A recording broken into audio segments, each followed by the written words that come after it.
இங்க இஷான்ற ஒரு குட்டி பையன் அவன் கால்ல போட்டுருக்க ஷாக்ஸ வச்சு சாக்கடையில இருக்க ஒரு மீனை புடிச்சிட்டு இருக்கான். வேன் டிரைவர் இவனை ரொம்ப நேரம் தேடிட்டு இருந்திருப்பாரு. இவனை பார்த்ததும் தரத்தரன்னு இழுத்துட்டு போயிட்டாரு. வீட்டுக்கு போனதோ குடுகுடுன்னு ஓடி போய் ஃப்ரிட்ஜ் மேல இருக்கிற மீன் தொட்டில அவன் பிடிச்ச மீனை விட்டுடுறான். இந்த குட்டி பையனுக்கு படிப்பு வராது, ஆனா டிராயிங் பெயிண்ட் பண்றதுனா ரொம்ப பிடிக்கும். இப்ப ஸ்கூல்ல எக்ஸாம் பேப்பர் கொடுத்திருப்பாங்க. அண்ணன்காரன் நல்லா படிப்பான். வீட்டுக்கு வந்ததும் பேப்பர் எடுத்து அவங்க அம்மாட்ட காமிச்சிட்டு இருக்கான். அவனோட பேப்பர் எங்கடான்னு கேட்ட உடனே அவனும் இப்ப கீழே ஓடி போயிட்டான். கீழே இருக்கிற நாய்க்குள்ள அவன் விளையாடிட்டு இருக்கும்போது அங்க இருந்து பெரிய பையன் அவன் கிட்ட வம்ப பண்ணி இவனை அடிக்க ஆரம்பிச்சிடுறான். இவனும் பதிலுக்கு அவனை கடிச்சு வச்சிடுறான். கொஞ்ச நேரம் கழிச்சு வீட்டுக்கு வந்தா அந்த பையனோட அப்பா அம்மா எல்லாம் வீட்டுக்கு வந்து பஞ்சாயத்து பண்ணிட்டு இருக்காங்க.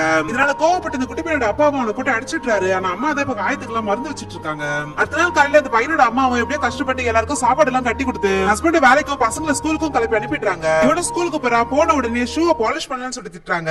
கிளாஸுக்கு போனா மிஸ்ஸும் கிளாஸ் கவனிக்காம என்ன பண்ணிட்டு இருக்க, இந்த பேஜ்ல இந்த லைனை படின்னு சொல்லிட்டு சொல்றாங்க. இவனும் படிக்கலாம்னு சொல்லிட்டு பாக்குறான். ஆனா புக்ல இருக்கிற எல்லா லெட்டருமே அவனுக்கு பறக்குற மாதிரி தெரியுது. இவனும் டீச்சர் கிட்ட எல்லா லெட்டர்ஸும் பறக்குற மாதிரி தெரியுது மிஸ்ன்னு சொல்லிட்டு சொல்லி பாக்குறான். ஆனா டீச்சர் அதுக்கு படிக்க போறியா இல்லையான்னு சொல்லிட்டு மிரட்டுறாங்க. இதனால இவனும் வாய்க்கு வந்த மாதிரி பிளா பிளா பிளான்னு கத்த ஆரம்பிச்சிடுறான். அவங்களும் கோவப்பட்டவனை வெளியே அனுப்பிச்சிடுறாங்க. எப்பவுமே இது மாதிரி அந்த பையனை வெளியே அனுப்பிச்சிடுவாங்க. அடுத்த பீரியட் அப்படியே வெளியே தான் அனுப்பிச்சிடுவாங்கன்னு சொல்லிட்டு இவனை கட் அடிச்சுட்டு ஃபர்ஸ்ட் டைமா வெளியே போயிட்டான். ரோட சுத்திக்கிட்டு ஜாலியா வேடிக்கை பார்த்துட்டு இருக்கான். இப்ப கரெக்டா ஸ்கூல் விட்ட டைம் பார்த்து பசங்களுக்கு முன்னாடி இப்ப வேன்ல ஏறி உட்காந்துக்கிறான். இப்ப வீட்டுக்கு போனது அவங்க அம்மா அவனை உட்கார வச்சு என்னமோ சொல்லி கொடுக்க பாக்குறாங்க. ஆனா அவனுக்கு எதுவுமே புரிய மாட்டேங்குது. எழுதும்போது கூட எல்லாமே மிரர் இமேஜாவே எழுதிட்டு இருக்கான். பதார்த்த ஸ்கூலுக்கு போனா மேக்ஸ் டெஸ்டா இருக்கும். இப்ப கொஸ்டின் பேப்பரை பாக்குறவனுக்கு எதுக்குமே ஆன்சர் தெரியல. அதுல இருக்க நம்பர்ஸ்லாம் அவனோட கற்பனையில எல்லாமே கார்ட்டூன் இமேஜா தெரிய ஆரம்பிக்குது. ஃபர்ஸ்ட் கொஸ்டினுக்கு 3 மட்டும் தான் எழுதி வச்சிருப்பான். அதுக்குள்ள டைம் ஆயிடுச்சுன்னு சொல்லிட்டு சொல்லிடுவாங்க.